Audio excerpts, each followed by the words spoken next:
The very idea of reading music sounds like a nightmare. The concept of having to read all these individual notes, vertical lines, horizontal lines, letters, numbers, you name it, they're all there.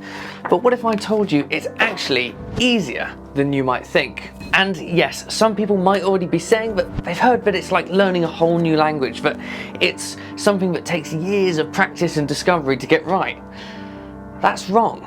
In reality, all it takes is a few patterns to get them stuck in your head and a little bit of recurring practice, and before long, you'll be able to read music like this without any issues at all. So what are we waiting for? Let's get to it. Okay, so this is all nice and simple. We start with the treble clef, and this essentially means the right hand, and all we've got to do is know a couple of mnemonics, one for the lines or notes on the lines, and one that covers the notes in the gaps. Now, the notes in the lines can be remembered with the phrase, every good boy deserves football, E-G-B-D-F. Really easy, right? So simple so far. And then it gets even easier when you look at the notes in the gaps, and we have the word face. Now already you know literally like 80% of all the notes you'll pretty much cover, but of course we can have notes that go below the lines, and we can have notes that go above the lines. Now let's start with notes below. All we've got to do is think about the alphabet, and if that note is there, it means it's just below this one here, which is an E. Therefore, what's before E in the alphabet? It's a D. Simple. Now the next one below that, this is a really important one. This is the representation for middle C, the most important note on the piano. And again, if we're going backwards in the alphabet, because we're going down the stave is essentially all these 5 lines added together, then this note must be a C, because C comes before D in the alphabet. So that works in the same direction up here. So if we look at this note here, it's essentially one note higher than this one over here. That's an F. What's after F in the alphabet? Simple, G. Now remember, we're playing a piano and it only goes A, B, C, D, E, F, G. So what's after G on the piano? Well, it loops back round again, and that is an A.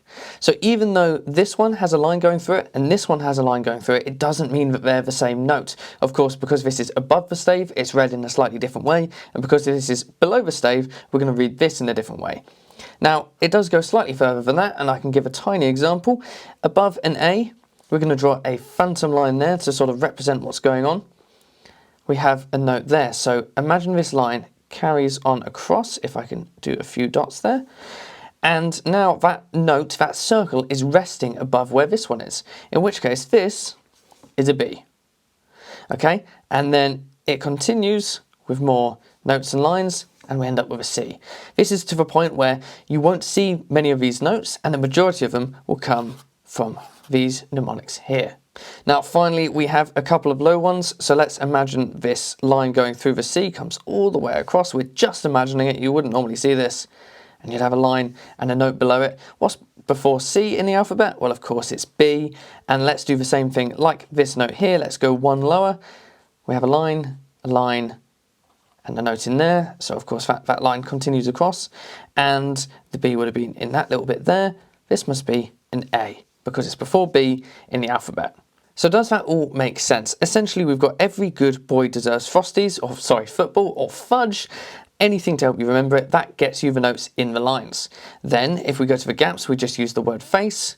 If we need to go below the lines, then we just have to go backwards in the alphabet. So we know our lowest one there is an E, therefore that's got to be before E in the alphabet, and it's a D and a C.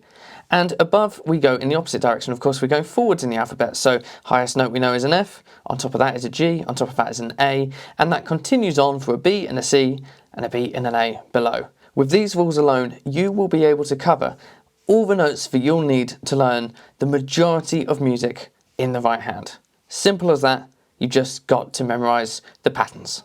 Hopefully that all made sense. Remember, it's just a couple of patterns, a few lines, a couple of dots, and a little bit of repeated practice to make sure that those notes are stuck in your head. So of course, if you like the video, give it a like. If you want to see more content like this, make sure you're subscribed. And if you want to make sure you never miss another video, make sure you hit that notification bell, because I'll see you next time.